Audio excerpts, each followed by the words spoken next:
Light ഹൗസിൻ്റെ പുതിയ എപ്പിസോഡിലേക്ക് ഏവർക്കും സ്വാഗതം. യാത്രക്കാരൻ ബസ്സിൽ കയറിയിരുന്നു. അടുത്തിരിക്കുന്ന ഒരു യുവാവാണ്. ഒരു കാലിൽ മാത്രമേ ചെരുപ്പ് ധരിച്ചിട്ടുള്ളൂ. ഒന്ന് കളിയാക്കാൻ വേണ്ടി അയാൾ യുവാവിനോട് ചോദിച്ചു, ഒരു ചെരുപ്പ് നഷ്ടപ്പെട്ട് കാണുമല്ലേ? യുവാവ് സൗമ്യമായി മറുപടി പറഞ്ഞു, അല്ല സുഹൃത്തെ, രണ്ടും നഷ്ടപ്പെട്ടിരുന്നു. ഒരെണ്ണം കുറച്ചു മുമ്പ് തിരിച്ചു കിട്ടിയതാണ്. എല്ലാ കാഴ്ചകളും സത്യമാണോ? കണ്ടതെല്ലാം സത്യമാണെങ്കിൽ കാണുന്നതെല്ലാം പൂർണ്ണമാകണം. സ്വന്തം ദൃഷ്ടി പതിഞ്ഞ സമയത്തും സ്ഥലത്തും മാത്രം സംഭവിച്ച കാര്യങ്ങൾ വിലയിരുത്തി അതിനു മുമ്പും ശേഷവും ഉണ്ടായേക്കാവുന്ന കാര്യങ്ങളെ ഊഹാപോഹങ്ങളിലൂടെ വിവരിച്ച് സംഭവങ്ങളുടെ അർത്ഥവും അന്ത്യവും വഴിമാറ്റിവിടുന്നവരുണ്ട്. പൂർണ്ണമായി കാണാത്ത സിനിമയിൽ നിന്ന് ആ സിനിമ നൽകാൻ ഉദ്ദേശിച്ച സന്ദേശം ലഭിക്കില്ല.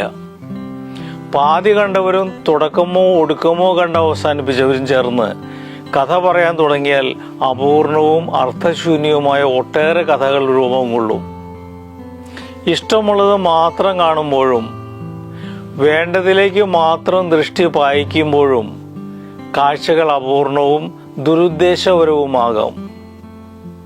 കണ്ട പല കാഴ്ചകളെയും അവഗണിക്കാനുള്ള തൻ്റെ ഇടവും കാണാത്ത പല കാഴ്ചകളെയും അംഗീകരിക്കാനുള്ള ശേഷിയും ഉണ്ടായിരുന്നെങ്കിൽ ജീവിതത്തെക്കുറിച്ചുള്ള കാഴ്ചപ്പാട് തന്നെ മാറിയേനെ.